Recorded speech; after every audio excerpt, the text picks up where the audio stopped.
What kinds of things have influenced you as an artist?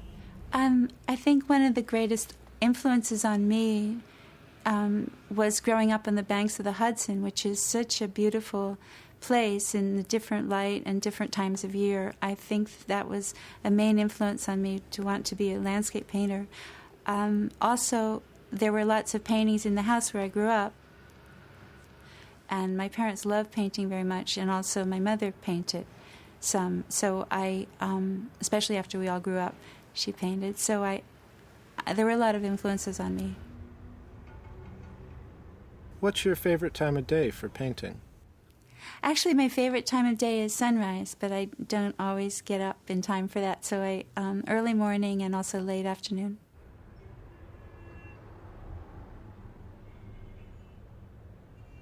Do you have a favorite time of year or season? Yes, I do, actually. I love to paint just before the spring, when the air is so crisp and clear and there aren't yet any leaves on the trees, so they can really see down the streets. There's something magical in New York about that time of year around March. And then, of course, when spring comes and the blossoms and the trees start to come out, it's just magical, but it lasts a very short time. Are there any other cities that you'd like to go and paint in?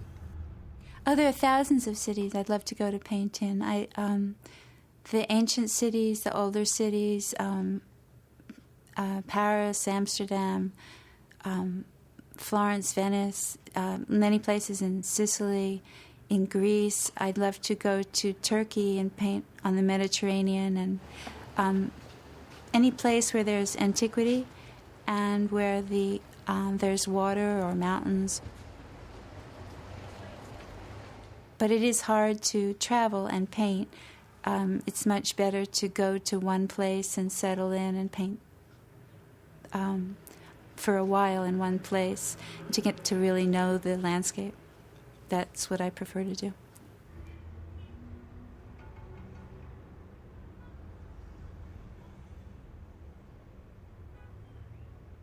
What do you think are the pros and cons of an artist's life? I think to be an artist, usually it requires a lot of sacrifice. And I know that sounds like a cliche, but it's true because it requires an enormous amount of time. It requires being free to suddenly change your plans at a moment's notice. For example, being a landscape painter is completely insane. I could be going out the door with one painting under my arm to work on it, and the weather could change, and I'd be working on a different painting, or I could have plans with someone and suddenly change them or drop the plans because the weather's right for a particular painting. That's a real big sacrifice in terms of your social life, and also, of course, finances. As I do, I tend to put painting before anything else. Well, it's hard to earn money and be a dedicated artist at the same time, I think. They contradict one another to some degree.